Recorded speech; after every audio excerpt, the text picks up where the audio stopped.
Actually வந்து மாரி செல்வராஜ் மேலே இருக்கிற பொறாமையை விட ராம் சார் மேலே தான் எனக்கு அடிக்கடி பொறாமை இருக்கும்.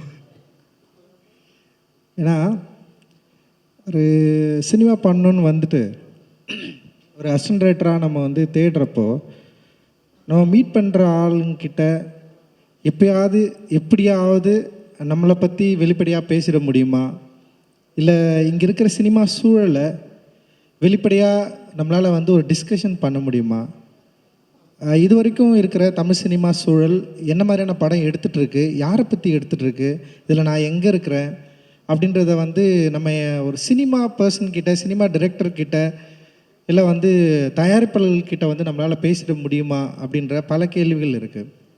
நான் அசிஸ்டன்ட் ரைட்டராக என்னுடைய லைஃப்பை வந்து நான் ஸ்டார்ட் பண்ணுறப்பவே வந்து என்னுடைய படங்கள் என் லைஃப்பை பற்றி தான் பேசணும் அப்படின்றது தான் என்னுடைய இலக்காக இருந்தது. நான் அதனால தான் சினிமாவுக்குள்ளேயே வந்தேன் நான். பட் ஆனால் சினிமாவுக்குள்ளே வந்து நான் அந்த என்ன சொல்கிறது, இந்த ரீடிங், அப்புறம் வந்து சிறுபத்திரிக்கை படிக்கிறது, இல்லை வந்து இங்கே இருக்கிற மாஸ்டர்ஸை பற்றி பேசுகிறது, ஆல்ரெடி வந்து படம் பண்ண மாஸ்டர்ஸை பற்றி பேசுகிறது, ஒரு சென்சிட்டிவான இல்லை வந்து ஒரு ஃபிலிம் மேக்கிங்கை பற்றி டிஸ்கஸ் பண்ணுறது அப்படின்ற ஒரு ஏரியாவே வந்து தேடி தேடி கண்டுபிடிக்க வேண்டிய இடமா தான் இருந்தது ஆக்சுவலி. அப்படியே வந்து என்னென்னா ஒரு காமனாக இல்லை வந்து வேர்ல்டு சினிமா பற்றி பயங்கரமாக பேசலாம், இங்கே இருக்கிறவங்க நிறைய பேசுவாங்க, அது சினிமா பாரடைஸை பற்றியோ இல்லை லைஃப் இஸ் பியூட்டிஃபுல் பற்றியோ இல்லை எல்லாத்தையும் பற்றி நம்ம வந்து பயங்கரமாக பேசலாம், சிலாகிக்கலாம், அதுக்கான ஸ்பேஸ் இருந்தது. லிட்ரேச்சரில் கூட வந்து தலித் சினிமாவை பற்றி டிஸ்கஸ் பண்ணுறதுக்கு வந்து ஒரு ஸ்பேஸ் இருந்தது ஆக்சுவலி. ஆனால் தமிழ் சினிமாவில் இருக்கிறவங்க கிட்ட வந்து அந்த ஸ்பேஸ் இருந்ததான்னா டெஃபினட்டாக இல்லை அப்படின்னு தான் நினைக்கிறேன். ஏன்னா அப்படி பேசுகிறதே வந்து இங்கே ஒரு அது எப்படி இருந்ததுன்னு எனக்கு தெரியல, எனக்கு ஒரு அனுபவமும் இல்லை. நான் ஒர்க் பண்ண இடத்துலையும் சரி, நான் கடந்த இடத்துலையும் சரி, நான் ஒரு ஃபஸ்ட்டு படம் பண்ணி முடிக்கிற வரைக்குமே எனக்கு வந்து யாரையும் நான் அப்படி கண்டுபிடிக்கவும் இல்லை, யாரையும் நான் பார்க்கவும் இல்லை ஆக்சுவலி. அப்போ வந்து என்னுடைய திரைப்படங்களில் வந்து நான் ஃபஸ்ட்டு வந்து ஒரு ஸ்கிரிப்ட் எழுதி முடிச்சுட்டு அதில் வந்து அம்பேத்கர் ஜெயந்தி, அம்பேத்கர் விழாவை கொண்டாடுவதை பற்றி ஒரு ஒரு எழுதியிருந்தேன். அதை எழுதி நான் ஸ்கிரிப்ட் சப்மிட் பண்ணுறப்போ வந்து அந்த பேஜ் மட்டும் கிழிச்சிட்டு கொடுங்க, ஏன்னா இங்கே இருக்கிற தயாரிப்பாளர்கள் வந்து அதை விரும்ப மாட்டாங்கன்னு சொன்னாங்க. ஸோ அதனாலேயே நான் என்ன பண்ணேன்னா, எந்த தயாரிப்பாளரையும் நோக்கி நான் போகவே இல்லை. அதாவது பாப்புலராக இருக்கிற தயாரிப்பாளர்கிட்ட நான் போகவே இல்லை, பாப்புலரான ஹீரோ கிட்ட நான் போகவே இல்லை. ஃபஸ்ட்டு நான் போகணும்னு நினச்ச ஒரே ஹீரோ தனுஷ் தான். ஆனாலுமே எனக்கு என்னென்னா வந்து நான் போயிட்டு தனுஷ்கிட்ட போயிட்டு அவர்கிட்ட வந்து நான் இப்படி ஒரு கதை சொல்ல போகிறேன், நான் இப்படி ஒரு கதை வச்சுருக்கேன், நான் இங்கேருந்து வந்திருக்கிறேன், ஸோ இந்த மாதிரி ஒரு கதை சொல்ல போகிறேன் நான் சொல்கிறதுக்கு கூட எனக்கு வந்து தைரியமே கிடையாது. ஏன்னா இங்கே வந்து ப்ராக்டிஸே இல்லை, மாடலே இல்லை. சரி, இதை எப்படி ஹேண்டில் பண்ணுறதுன்னு எனக்கு தெரியல. அதனால் நான் என்ன சொன்னேன்னா, நான் என்ன நினச்சேன்னா, புது ப்ரொடியூசர்களை நோக்கி நகர்ந்தேன். யார் படமே பண்ணாத ஆட்கள் கிட்ட போயிட்டு நம்ம வந்து பேசலாம், படமே பண்ணாத ஆட்களை நம்ம வந்து மீட் பண்ணலாம். ஸோ அப்படி ட்ரை பண்ணி தான் நான் வந்து ஒரு ப்ரொடியூசரை வந்து கண்டுபிடிச்சேன். அதுக்கு முன்னாடி நிறைய பேர் நான் மீட் பண்ணேன், நிறைய பேர்கிட்ட பேசினேன், நிறைய பேர் வந்து கதை கேட்டாங்க, சில பேர் வந்து இதை புரிஞ்சுக்கிட்டாங்க. நிறைய இடங்களில் நான் மறைச்சி தான் நான் வந்து சொல்ல வேண்டியதாக இருந்தது. ஆனால் என்னோடய திரைப்படம் எடுக்கிறப்போ நான் வந்து இதை நான் மறைக்காமல் நான் யாருன்றது வந்து சொல்லணும் அப்படின்றது வந்து ஒரு பெரிய வாண்டிங் எனக்குள்ளே இருந்தது. ஸோ நான் அப்படி தான் என்னுடைய திரைப்பயணத்தை வந்து நான் ஆரம்பித்தேன்.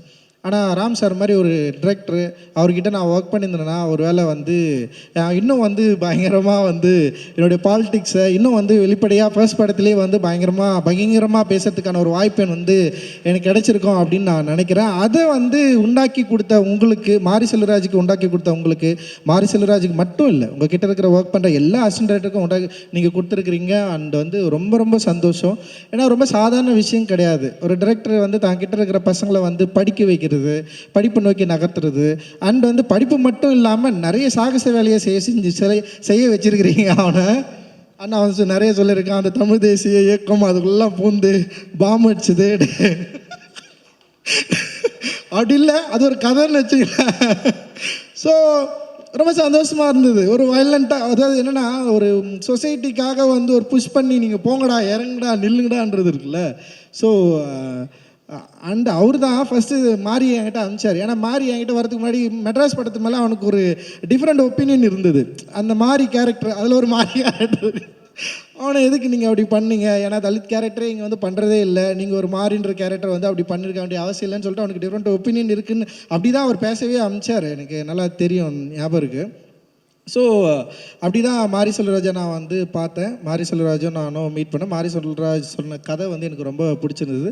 அப்படி தான் நான் வந்து ஆரம்பித்தேன். ஸோ நான் என்ன சொல்ல வரேன்னா, ஏன் இந்த ஸ்பேஸ் ரொம்ப முக்கியமாக இருக்குது, ஏன் நம்ம இந்த சினிமாக்களில் இதை பேசியே ஆகணும், இதை பேச வேண்டிய தேவை என்ன இருக்குது அப்படின்றத வந்து கடந்த ஒரு 10-12 ஆண்டுகளாக நம்ம வந்து தொடர்ந்து இதை வந்து பேசிகிட்டே இருக்கிறோம், ஃபைட் பண்ணிட்டே இருக்கிறோம். ஆனால் இது வரைக்கும் அதுக்கான நியாயம் கிடைச்சதா, இல்லை இதை பேசுறது சரிதான் அப்படின்னு எல்லாரும் ஒத்துக்கிட்டாங்களா, ஏன் இந்த சினிமாவில் நீங்கள் வந்து பேசிதான் ஆகணுமா, ஏன் பேசுகிறீங்க அப்படியெல்லாம் ஒன்றும் அவசியம் இல்லை. எப்பெல்லாம் வாய்ப்பு கிடைக்கிறப்பெல்லாம் ட்ரோல் பண்ணுறதுக்கான நிறைய விஷயங்கள் வந்து இங்கே இருக்கிற ரசிகர்களும் இங்கே இருக்கிற தமிழ் சினிமாவில் இருக்கிற ஆட்களும் வந்து நிறைய பேர் உருவாக்கி கொடுத்துட்டே இருக்கிறாங்க. அதை வந்து இங்கே பாப்புலராக விவாதிக்கிற இடத்துலையும் வந்து ரொம்ப புகழ்பெற்றிருக்கு. எப்படி வந்து எங்களுடைய திரைப்படங்கள் வந்து இங்கே கொண்டாடப்படுதோ அதே அளவு மிக மோசமாக விமர்சிக்கப்படுகிறது, மிக மோசமான வார்த்தைகளை கொண்டு ட்ரோல் பண்ணவும் படுது. ஆனால் இதுக்காகலாம் நம்ம பயந்துருவோம்னா பயப்பட, சின்ன வயசுலேருந்து 1008 பிரச்சனையை பார்த்து பார்த்து பார்த்து வளர்ந்து வந்து நிற்கிறேன்னா இதெல்லாம் சாதாரணமான விஷயம் எங்களுக்கு. நான் தான் சொல்கிறேன், நான் மாரி செல்வராஜ் மாதிரிலாம் எனக்கு தைரியம்லாம் கிடையாது. மாரி செல்வராஜ் அவனோட பெயின் அவனால் சொல்ல முடியுது, நான்லாம் சொல்லவே முடியாது. என்னால் எனக்கு சொல்கிற தைரியமும் கிடையாது. ஏன்னா வந்து நான் ஃபஸ்ட்டு முடிவு பண்ணதே வந்து என் பெயினை நான் சொல்லக்கூடாது. என்னுடைய இந்த சமூகம் எனக்கு உருவாக்கி கொடுத்த இறுக்கத்தை, இந்த சமூகம் என் மேல் சுமத்திய அந்த சுமையை வந்து நான் வேறு யார் மேலேயும் சுமத்திடக்கூடாதுன்னு சொல்லிட்டு நான் வந்து தப்பிச்சு அப்படியே ஓடுவேன். ஏன்னா எனக்கு அது பயம், எனக்கு ரொம்ப பயம் எனக்கு. ஏன்னா எங்கள் அப்பா அம்மா பேசுகிற சீனை எடுத்தாலே நான் பயங்கர எமோஷனல் ஆகிடுவேன். என் அப்பாவும் அம்மாவும் உட்காந்து ஒரு சீனை வந்து நடிக்க, அந்த மாதிரி ஒரு சீனை நான் எழுதிட்டேன். லைக் அட்டகத்தி படம் எடுத்துகிட்டு ஒரே ஒரு சீன் எடுத்ததுக்காக தான் நான் பயங்கர சந்தோஷப்பட்டேன். அது என்னென்னா எங்கள் அப்பாவுக்கு வந்து எங்கள் அம்மா ஊட்டுவாங்க. அதில் இருக்கிற அப்பாவுக்கு வந்து அம்மா வந்து ஊட்டுவாங்க சாப்பாடு வந்து. அப்பா அவர் குடிச்சிட்டு வந்து கத்திட்டே இருப்பார். அம்மா உட்கார வச்சு வந்து அப்படியே சாப்பாட்டை கலக்கி வந்து வாயில் ஊட்டுவாங்க. அப்போ பின்னாடி ஒரு பையன் என்ன பண்ணுவான்னா படிச்சுன்னு இருப்பான். அவன் கத்துவான், நான் படிச்சுட்டு இருக்கிறேன், நீங்கன்னா வந்து 2 பேரும் என்ன பண்ணுறீங்கன்னு. அப்போ அம்மா வந்து அவன் பையனை திட்டுவாங்க, ஆட்டனா நீ படித்தவனே கீழ்க்க வேணா அப்படின்னு சொன்னோடனே வந்து உடனே அப்பா வந்து அம்மாவை அடிக்க போவார். அதாவது பையன் படிக்கிறான், அவனை எதுவும் சொல்லக்கூடாது, பச்சாதான் கடவுள்ன்னுவார். எங்கள் அப்பா அடிக்கடி அந்த டைலாக் என்கிட்ட சொல்லுவார். ஸோ அந்த சீனை எடுத்ததுக்காக நான் போய்ட்டு உட்காந்து அழுதுனேன் நான். ஏன்னா வீட்டில் நடக்கிற ஒரு எமோஷ்னலாக ஒரு சின்ன விஷயம், அதை எடுக்கிறதுக்கே என்னால் வந்து முடியாது. ஆனால் மாரி செல்வராஜ் வந்து அவனுடைய ஃபர்ஸ்ட் படத்தில் வந்து ரொம்ப பெயினான ஒரு படத்தை எடுத்துட்டா. நான் கேட்டேன், டே இவ்வளோ பெயினாக ஒரு படம் எடுக்கிறியோ, ஓகேவாடா, அவனை சுற்றி இருக்கிறவங்களாம் அவங்க என்னடா சொல்ல போகிறாங்க அப்படின்னு நான் கேட்டேன் நான். பட் ஆனால் வந்து அவனுக்கு அதை எடுத்து காட்டுறதில்ல, எடுத்து பார்க்குறதில்ல, அதை வந்து மக்கள்கிட்ட வந்து ப்ரெசென்ட் பண்ணுறதில்ல. அவனுக்கு ஒரு பெரிய ஒரு வேட்கை இருக்குது. அந்த வேட்கையுடைய ஒரு தொடர்ச்சியாக தான் அவனுடைய படங்களை நான் பார்க்குறேன், அவனோட ஒர்க் ஆஃப் ஆர்ட்டை நான் பார்க்குறேன். அண்ட் வந்து மாரி செல்வராஜுக்கு இருக்கிற பெரிய பலமே கதை சொல்கிறது தான் நான் நினைக்கிறேன். ஒரு கதையை எவ்வளோ எளிமையாக சொல்ல முடியும் அப்படின்றது தான். இப்போ நான் கூட பேசுகிறப்ப கூட நான் ரொம்ப படபடப்பாக அப்படியே பேசிடுவேன். என்னால் வந்து ஒரு விஷயத்தை வந்து சொல்லி புரிய வைக்க கூட முடியாது. ஆனால் மாரி செல்வராஜ் ரொம்ப நிதானமாக அவனுடைய மொழியை ரொம்ப நிதானப்படுத்தி ஒரு கதையை வந்து சொல்லி அது மக்கள்கிட்ட கொண்டு போய் சேர்த்து அது வந்து ஒரு ஜனரஞ்சகமான ஒரு மக்கள்கிட்டையும் வந்து அதை பேசுபொருளாக ஆக்குற வல்லமை வந்து மாரியோட மொழியில் இருக்கிறத நான் வந்து உண்மையிலே பிரமிப்பாக பார்க்குறேன். அது வந்து அது ஒரு சாய்ஸ் தான் நான் நினைக்கிறேன். அவனுக்கு வந்து பல விதமாக இருக்கும், ஆனால் ஒரு சாய்ஸை அவன் தேர்ந்தெடுத்திருக்கான். இந்த மொழியை நம்ம இப்படி தான் சொல்லணும், இந்த மாதிரி சொன்னால் மக்கள் வந்து இதை வந்து அக்செப்ட் பண்ண முடியும் அப்படின்ற மாதிரி அவன் வந்து டிசைட் பண்ணி ஒரு லாங்குவேஜை டிசைட் பண்ணி சொல்ல ட்ரை பண்ணுறான். அப்படி தான் நான் அவனுடைய திரைப்படங்களை பார்க்குறேன்.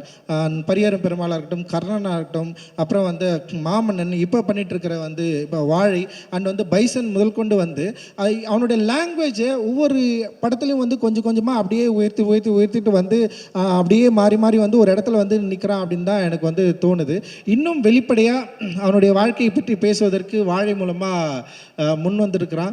நான் இன்னும் படம் பார்க்கல, என்னை படம் பார்க்க சொல்லி ரொம்ப நாளாக கேட்டுகிட்டே இருக்கிறான். பார்க்குறேன் நான் சொல்லிட்டே இருந்தேன். அண்ட் வந்து நான் ட்ரெய்லர் பார்த்தேன், எனக்கு ரொம்ப கொஞ்சம் பயமாக கூட இருக்கும். அவன் வந்து ரொம்ப கொடுமையாக வந்து சில விஷயங்கள்லாம் காட்டுறப்போ எனக்கு நான் கேட்பேன், டே ஏன்டா இது. இப்போ மாறி மேலே இன்னொரு விமர்சனம் வைப்பாங்க. இப்போ அவன் பெயினை காட்டுறப்போ கைத்தட்டி கொண்டாடுற கூட்டம், அவன் வந்து கர்ணனா நின்று சண்டை செய்கிறப்போ வந்து அவன் பயங்கரமாக ஒரு வயலன்ஸை வந்து க்ளோரிஃபை பண்ணுறான். மோசமாக இல்லை, என்ன நான் என்ன தான் எடுக்கணும், எப்படி தான் எடுக்கணும், எனக்கு டீச் பண்ணிட்டே இருப்பியா நீ, எனக்கு தொடர்ந்து கிளாஸ் எடுத்துகிட்டே இருப்பியா, நீ இப்படி பேசு, நீ இப்படி நில்லு, நீ இந்த பக்கம் அப்படி போ, நீ இப்படி எங்களுக்கு சொல்லி காட்டு, எங்களுக்கு புரியவே இல்லை எனக்கு. அப்போ ஒரு மொழியை ஒரு திரைப்படத்தை எப்படி சொல்லணுன்றதை அவன் முடிவு பண்ணுறான். ஒரு படைப்பாளனா அவன் முடிவு பண்ணுறான். அப்போ ஒரு படைப்பாளன் முடிவு பண்ணுறப்போ மிகப்பெரிய ஒரு கொடூரத்தை நீங்கள் நிகழ்த்துறீங்க. என்ன நிகழ்த்துறீங்கன்னா வந்து பரியரும் பெருமாள் தான் நல்ல படம், கர்ணன் அவரை மாமனெல்லாம் என்ன மொக்க படமா எனக்கு தெரில. எனக்கு பரியரும் பெருமாள் ரொம்ப சூப்பரான படம். அதுக்கப்புறம் எனக்கு வாழை தான் பிடிக்கும். ஏன் அப்போ கர்ணன் ஏன் உனக்கு பிடிக்கல? ஏன்னா அவன் திருப்பி அடிக்கிறான். திருப்பி அடித்தா அவனுக்கு பிடிக்காதா? ஏன் திருப்பி அடிக்கிறான்? என்ன பிரச்சனை அங்கே நடந்துட்டுருக்கு? ஏன் அவன் வாய்ஸ் வந்து ரைஸ் பண்ணுறான்? ஏன் வந்து அந்த ரைஸ் பண்ணுறதுக்கான சூழலை இந்த சமூகம் வந்து அவனுக்கு உருவாக்கி கொடுத்துருக்கு? இந்த கேள்வியை நீ உன்கிட்ட எப்போ கேட்டுக்க போகிற? ஸோ அந்த கேள்விக்கான பதிலை நீ தேடாமலே வந்து உனக்கு ரொம்ப ப்ரிவிலேஜாக, ரொம்ப சொஃபஸ்டிகேட்டடாக உன்னை வந்து துன்புறுத்தாமல் உன் நெஞ்சை அப்படியே வருடி, ஓகே நீ வந்து என்னை இப்படி கொடுமைப்பட்டிருக்கிற, அதனால் நான் இவ்வளோ கவலைப்படுறேன் அப்படின்றத நான் வந்து உனக்கு சொல்கிறது மூலமாக நீ ஓகே சூப்பர்ப்பா, இது நல்லா இருக்குப்பா அப்படின்ற ஒரு கம்ஃபர்ட் ஜோன்லேயே நான் படம் எடுக்கணுமா அப்படின்றது தான் இங்கே ரொம்ப முக்கியமான கேள்வியாக இருக்குது. அந்த கம்ஃபர்ட் ஜோனை உடச்சி தான் அவன் கர்ணன் எடுத்தான், அந்த கம்ஃபர்ட் ஜோனை உடச்சி தான் அவன் மாமன்னன் எடுத்தான். அண்ட் இப்போ திரும்பவும் வாழை எடுக்கிறது கூட அவனோட கம்ஃபர்ட்டில் தான் எடுக்கிறான். உங்களுக்காகவோ இல்லை வந்து நீங்கள் வந்து திரும்பவும் வந்து இந்த படத்தை வந்து பயங்கரமாக பரியேறும் பெருமாள் மாதிரி இந்த படம் இருக்குது அப்படின்னு பாராட்டுறதுக்காகவோ எடுத்ததாக நான் நினைக்கல. அவனுடைய விருப்பத்தின் அடிப்படையில், அவனுடைய எண்ணத்தின் அடிப்படையில், அவனுடைய ஒர்க் ஆஃப் ஆர்ட் வந்து அவனை உந்துது இந்த காலகட்டத்தில், இந்த சூழலில் இந்த படத்தை நீ எடுக்கணும்னு சொல்லிட்டு. இப்போ எப்படி பாலுமகேந்திரா சாருக்கு வந்து ஒரு அழியாத கோலங்கள் எப்படி இருந்ததோ, அது கிட்டத்தட்ட வந்து ஒரு ஒரு என்ன சொல்கிறது, ஒரு பயோகிராஃபி, ஒரு ஆட்டோபயோகிராஃபியோடு இருக்கலாம் அப்படின்ற மாதிரி என்னுடைய யோசனையாக இருக்காது. ஸோ அந்த மாதிரி வந்து வாழையாக இருக்கலாம். என்னை பொறுத்த வரைக்கும் மாரி செல்வராஜர் எல்லா படமும் ஆட்டோபயோகிராஃபி தான். என் படம் எல்லா படமும் ஆட்டோபயோகிராஃபி தான். அட்டகத்திலிருந்து என்னுடைய வாழ்க்கையை நான் திரைப்படமாக எடுத்துகிட்டே இருக்கிறேன். என் அப்பாவது எடுத்தேன், தாத்தாவது எடுத்தேன், இதுக்கு முன்னாடி எடுத்தேன், அதில் எல்லாமே என்னுடைய ரூட் இருக்குது.